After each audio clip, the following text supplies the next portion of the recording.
Yan, good day mga construct. Hindi tayo sa project natin para mag-share ng mga panibagong construction tips.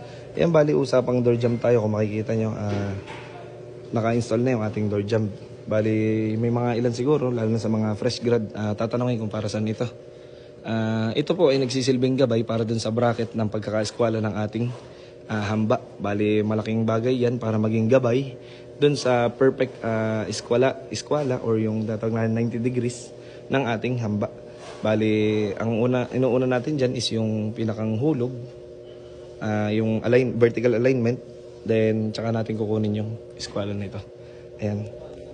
Bali, dapat pagka nag-i-inspection kayo or kapag nakita nyo, let's say na nakalagay sa plano is 90 by 210, siguraduhin nyo na mayroong adjustment yung CHB wall nyo na inaasintahan, or kung katabi ay column, dapat dito sa kabilang side is nakatama ang adjustment.